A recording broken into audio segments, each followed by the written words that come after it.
세 번째 뉴스인 코로나가 날린 2년 올해 취업 나아질까 대기업 채용 시작 이 뉴스를 좀 선정해보고 싶습니다. 일단은 일단 내용 자체는 되게 긍정적으로 보이는데 사실은 이제 취준생 입장에서 생각하면 좀 반반으로 나뉠 것 같아서 제가 이렇게 한번 선정해봤어요. 예, 그렇군요. 네. 자, 그러면 앞에 일단 저희가 뭐 앞에 두 소식도 굉장히 기분 좋은 소식이기 때문에 간단하게 짚고 저희가 세 번째 픽 뉴스 본격적으로 짚어보겠습니다. 예. 일단은 지역 주도형 청년 일자리 같은 경우는 굉장히 기대감이 높은 게 사실 광주형 일자리 때문에 이제 지역 기반으로 채용이 활성화되는 것도 사실이거든요. 뭐 그런 것들이 좀 영역별로 확장된다라는 거는 여러분들 입장에서는 내가 뭐 지역에서 대학을 나왔다 아니면 뭐 지역 인재라서 기회가 없다 뭐 이런 생각으로 접근하실 필요 없이 오히려 그런 친구들한테 우대 조건이나 가점이 붙는 경우가 굉장히 많거든요. 그러니까 기회가 더 열릴 거니까 꼭 서울에서만 취업을 해야 된다 이런 생각으로 접근하시기보다는 내 지역, 내 고향 에서 취업할 수 있는 길도 분명히 있을 것이다. 미리미리 준비하자라고 접근하셨으면 좋겠습니다. 자, 그리고 해경 올해 일반직 경관직 같은 경우에는 뭐 700명 약 700명 가량 채용을 한다라고 하는데 이런 부분에 있어서는 여러분들이 실제로 내가 취업을 준비하시는 분들보다는 기본적으로 내가 진짜 경찰관이라든지 공무원직을 준비하신 분들 위주로 좀 접근하셨으면 좋겠어요. 이게 만약 이렇게 채용을 많이 한다라고 해가지고 쉽게 생각해서 그쪽 분야로 다시 또 지원을 하고 도전을 하게 되면 또 흐트러질 수가 있어요. 그래서 분야가 전혀 다른 분야이니까 이거는 만약에 접근하신다라고 한다면 심사숙고해서 접근하시는 게 맞지 않을까 싶습니다. 알겠습니다. 네, 알겠습니다. 세 번째 뉴스를 픽을 해주셨어요. 네, 맞습니다. 근데 또 저는 대기업이 이제 채용을 시작한다고 하니까 취준생 입장에서는 엄청 좋아할 거다라고만 생각을 했는데 왜 반반으로 나뉜다고 하신 거예요? 일단 뭐 좋다라는 기준으로 보면 일단 대규모 채용이니까 당연히 좋을 수밖에 없다고 생각을 들어요. 삼성 같은 경우에 4만 명 정도 3년간 뽑는다고 하고 SK 같은 경우에도 3년간 2만 7천 명 거기다가 LG그룹, 현대차까지 합치면은 1년 기준으로 산산해 보니까 대략 한 4만 7천 명 정도를 뽑게 될 전망이라고 해요. 1년에 4만 명이면 굉장히 큰 숫자죠. 근데 여기서 안 좋다는 이야기가 나올 수밖에 없는 게 결국에는 이제 대기업들이 이렇게 많이 채용을 하는 이유 결국엔 사업의 확장 때문일 가능성이 굉장히 높은데 대기업들이 어디로 사업을 확장하냐 결국에는 배터리라든지 반도체라든지 바이오라든지 결국에는 좀 이공계 영역 아닌가요? 라고 하면서 우리 문돌이 문순이들은 어디로 가야 되나요? 이런 또 우려사항도 같이 공존하는 터라 사실은 이게 잘 모르겠다라는 의견도 또 같이 있는 것 같습니다. 이게 IT 쪽이니까 또 배터리 쪽 반도체 쪽이니까 이렇게 문송합니다 분들은 뭐 또 비집고 들어갈 영역이 없을 수도 있는데 네, 맞습니다. 그렇다고 해도 요즘 이제 뭐 어떤 테크 트렌드를 다 우리 문과생들도 읽어가는 추세니까 기회가 아예 없다고 하면 너무 그건 좀 우울한 얘기인 것 같고 건쌤 보실 때 취업 준비생들한테 그래도 이건 좀 좋은 것 같아는 부분을 좀 짚어주시면 좋을 것 같아요. 일단은 사실 제가 이것 때문에 좀 알아본 게 사실 1년 동안 그러니까 월 평균 했을 때 취업 준비생들이 한 몇 명이나 될까 하는 자료를 조사해 봤는데 월 평균 한 84만 명 정도 되더라고요. 84만 명이요? 한 달에 한 84만 명 정도가 취업을 준비하고 있다라고 발표를 했어요. 근데 그 중에서 물론 이제 여기서 공공기관이나 공기업들은 제외를 해야겠죠. 그래서 근데 그거를 제외한다 할지라도 사실은 적은 숫자는 아니라고 생각이 들어요. 근데 이런 숫자들 안에서 어떻게 보면은 4만 명 정도의 수준이라고 하는 거는 굉장히 큰 포지션이라고 저는 생각을 하거든요. 그래서 이런 부분들은 좀 긍정적으로 보셔야 될 것 같고 아무리 이제 IT나 디지털 직군 혹은 뭐 반도체라든지 이공계 직렬로 뽑는다 할지라도 그 안에서는 구매라든지 경영 지원이라든지 하는 그런 부서나 직무의 필요성도 분명히 같이 공존하는 상황입니다. 그렇기 때문에 너무 그렇게 주눅들지 마시고 분명히 그 안에서도 빠져나갈 구멍은 있다라는 거 좀 조심스럽게 접근하실 필요가 있지 않을까 싶습니다. 그렇겠네요. 네, 이제 뭐 대부분 수시 채용으로 전환을 하기 때문에 언제 채용을 진행할지 예측하기는 힘든데 그래도 기사를 보면 3월에 삼성 그리고 LG전자가 확실한 것 같더라고요. 네, 맞습니다. 지금 현재 3월에 같은 경우에는 삼성이나 LG 같은 경우에 메타버스로 채용 설명회를 진행을 한다라고 했어요. 그래서 뭐 3월에 안 하는 거 아니야? 또 밀리는 거 아니냐라고 싶어 하실 텐데 채용 설명회를 한다라는 거는 결국에는 채용을 하겠다는 의지거든요. 그러니까 일단은 메타버스 설명회부터 공격적으로 적극적으로 한번 들어보셨으면 좋겠다고 생각이 들고요. 그리고 이걸 바탕으로 수시 채용도 아무래도 활성화될 가능성이 굉장히 높기 때문에 삼성 같은 공채도 준비할 뿐더러 이 수시 채용도 적극적으로 지원하셨으면 좋겠습니다. 메타버스를 활용한다니까 또 어떤 식으로 활용할지 또 대기업이 기대를 하게 하네요. 또.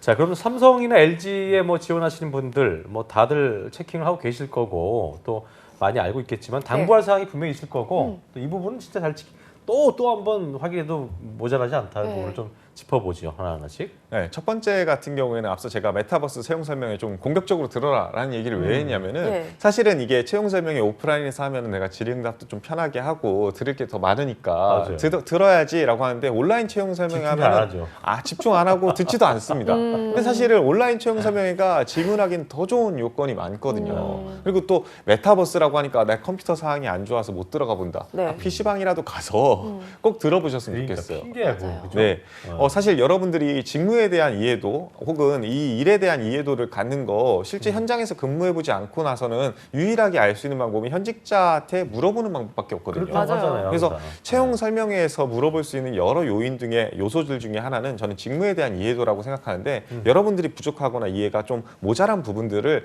적극적으로 물어볼 수 있는 좋은 기회라고 생각하시고 접근하셨으면 좋겠어요. 단순히 그냥 네. 뭐 자기소개서라든지 뭐 어학 성적 이 정도 물어보는 게 아니라 이 실제 일에 대한 이해도를 높일 수 있는 기회로 활용하셨으면 좋겠습니다. 그 경험을 하나 해보는 것도 진짜 중요하잖아요. 네, 맞습니다. 나중에 얘기할 때도 그렇고 면접 그렇죠. 때도. 내가 실제로 이거 채용 설명에서 들어보니까 이렇더라라는 얘기를 하면은 아무래도 로열티가 또 높아질 수도 관심도도 있는 거고요. 높고요. 관심도를 맞아요. 간접적으로 보여줄 수도 있는 거고요. 네. 두 번째 같은 경우에는 이제 아무래도 코로나19가 완전히 종식되지는 않았잖아요. 네. 아무리 위드 코로나 시대로 간다라고 할지라도 특히나 채용 설명회마저도 온라인으로 진행하는 터라 채용 전 과정이 사실은 온라인화 될 가능성이 굉장히 높습니다. 실제로 그렇습니다. 모든 기업들이 그런 의지를 표명하고 있고요. 그래서 여러분들이 직무 적성 검사라든지 실무 면접 등도 온라인으로 진행될 가능성이 되게 높으니까 네. 여러분들이 이 부분에 대해서 적극적으로 준비를 해놓으셔야 될 것 같습니다. 왜 특히나 아무래도 이제 온라인으로 본다라고 한다면 노트북으로 봐야 될 가능성이 굉장히 높아요. 그냥 네. 웹캠도 있어야 되고 마이크도 있어야 되고요. 근데 이런 부분에 있어서 조금은 내가 갖고 있는 기기가 없다라고 한다면 어디서 좀 대여를 할 수 있는지도 미리 좀 알아보셨으면 좋겠고요. 네. 만약에 그렇지 않다라고 하더라도 중고 거래를 통해서라도 내가 이렇게 좀 비대면 면접에 대해서 대응할 수 있을 만한 기기는 좀 마련해 놓는 것이 나중에 가가지고 면접 잡혔다라고 그때 가서 노트북 사겠다라고 여기저기 알아보시는 거는 좀 위험하지 않을까 싶습니다. 근데 그런 거를 실제로 그 현장에서 볼 때 그런 어떤 기기적인 인프라 같은 거를 구축하는 거에 대해서 부담을 느낀다거나 이거 뭐 지금 해야 돼 이런 마인드를 가진 분들도 꽤 있어요. 네, 맞습니다. 이게 그래요? 사실은 솔직히 취준생 입장에서는 노트북 분명히 어쨌든 대학생이라고 한다면 가지고 있을 가능성이 굉장히 높습니다. 그렇죠. 이제 네. 왜냐면은 어쨌든 간에 온라인 강의로 지금 또 전환돼 있는 그러니까 터라. 필수죠, 뭐 요즘. 네, 그래서 쓸 수는 있는데 너무 성능이 느리다 보니까 예를 들면 인적성 검사를 하다가 중간에 튕겨버린다든지 뭐 이러는 경우가 또 발생해가지고 또 우는 경우도 봤거든요. 네. 근데 또 그렇다고 해서 또 고스펙의 기기를 마련하는 것도 또 너무 돈이 비싸죠. 들고요. 그죠. 네. 맞아요. 그래서 아무래도 많은 지자체들에서 이제 취준생들을 위해서 지원금 같은 것들을 제공한다고 저는 생각을 해요. 그렇군요. 그래서 그런 지원금들 괜히 먹는 거에만 쓰지 마시고요. 이런 필요한 기기에다가 적극적으로 좀 투자를 하셨으면 좋겠습니다. 왜 제가 이렇게 찔리죠? 제가 찌끄만요, 괜히. 근데 이 올해 대기업들이 알겠습니다. 많은 인원 채용하고 있지만 말씀해 주신 대로 이공계가 차지하는 부분이 좀 클 것 같잖아요. 네, 맞습니다. 그렇다면 이 대기업 취업을 노리는 문과생들은 어떻게 하면 좋을까요? 일단은 포기하지 않으셨으면 좋겠어요. 그게 제일 중요하지 않을까 맞아요. 싶어요. 네. 네. 사실 IT를 뽑는다, 디지털을 뽑는다. 그럼에도 불구하고 영업 직군이라든지 구매 직군, 모든 직군들은요 필요한 영역이 분명히 존재합니다. 그렇기 네. 때문에 적극적으로 지원하셨으면 좋겠고요. 두 번째는요 수시 채용이 지금 활성화되고 있는 상황이잖아요. 결국에는 삼성 빼고 나머지는요 수시 채용이에요. 그러니까 즉 구매 직군이라든지 경영 지원 직군이라든지 이런데 어느 정도 그 인력풀이 부족하다라고 한다면 계속해서 채용을 할 수밖에 없고 예. 그런 사람들은 기본적으로 채용 공고 홈페이지에 여러분들이 등록해 놓으신 분들을 우선 선발할 가능성이 높습니다. 그렇기 때문에 수시 채용을 한다 그래서 그 자리만 계속 기다리지 말고요. 네. 혹시라도 인력풀에다 미리 등록할 수 있다면 꼭 등록해 놓으시고 업데이트를 계속 주기적으로 하면서 나한테 기회가 오게끔 만드시는 게 중요하다고 생각을 합니다. 그리고 마지막으로 대기업에 가겠다 욕심을 제가 인정을 하는 바입니다. 하지만 대기업에 가겠다고 인턴마저도 대기업에서 해야 된다라는 그런 강박을 좀 버리셨으면 좋겠어요. 맞아요. 네, 사실 지금 대기업에서 인턴 채용 해주는 곳 별로 없거든요. 뭐 전환형 인턴이 아니고서야 체험형 인턴 같은 경우에는 공기업에서 공기업이 하신다 있죠. 할지라도 충분히 대기업에서 일하는데 도움이 되는 요소들이 굉장히 많습니다. 그 교집합점들은 여러분들이 만들면 되고 자기소개서나 면접에서 어필하시면 되기 때문에 일단은 현재 많이 뜨고 있는 공기업 체험형 인턴 적극적으로 지원해서 이 수시 채용에 활용했으면 좋겠다라고 네. 말씀드리겠습니다. 제가 아까 그리고 하나 그 당부할 사항 여쭤보면서 딴 얘기 시켜서 이 말 좀 못 들었는데 그 직무역상 검사도 좀 바뀐 게 있잖아요. 좀 트렌드 바뀌지 않았어요? 아, 네, 맞습니다. 이것도 마지막으로 좀 어필을 하고 싶은데 그러니까요. 사실 이제 GSAT 같은 경우에 여러분들이 많이 시험 보면서 제일 어려워하는 난이도 같은 경우는 공간지각 능력이에요. 막 이렇게 도형을 막 이렇게 돌려가면서 공간지각. 푸는 거. 시간 오래 네. 걸리는 거죠? 시간 그거? 굉장히 오래 맞아요. 걸리고 스트레스 굉장히 많이 받아 하는데 이 온라인으로 전환된 이후에 지난 2년 동안 단 한 번도 공간지각 능력이 안 나왔어요. 그래서 여러분들 꼭 이거 너무 걱정하지 마시고요. 지금 현재 GSAT 같은 경우에 온라인화 되면서 영역 같은 경우에는 크게 두 가지. 지금 예. 현재 수리 영역이랑 추리 영역으로만 나뉘고 있고요. 예. 그 문항도 20문항, 30문항밖에 시험을 안 보고 있거든요. 네. 그렇기 때문에 내가 막 인적성이 약하다 걱정하지 말고 추리랑 수리에 공격적으로 좀 여기만 몰빵하시면 좋은 결과 나오지 않을까 싶습니다. 이거 되게 네. 본인이 취약한 부분 때문에 시험 전부터 괜히 저시는 분들 많잖아요. 아, 네, 맞아요. 맞아요. 공간지각 능력 특히나 스트레스 받는 경우 굉장히 많거든요. 막 도명 돌려가면서 심지어 제가 봤던 친구 중에는 이거를 접어가지고 어떡해. 주사위로 그거 진짜 만들어가지고 어려워요. 계속해서 돌려보면서 그런데도 막 점수가 안 나온다고 스트레스 받아하는 경우가 굉장히 어. 많거든요. 근데 공간지각 능력 없습니다, 여러분. 얼마나 해피합니까? 그러니까요. 이런 것들 어떻게 보면 여러분들한테 코로나 시국에 위기 요인일 수도 있지만 네. 기회 요인이거든요. 맞아요. 이런 상황 적극적으로 좀 활용하셨으면 좋겠어요. 잘 없앴네, 아주 네. 그냥.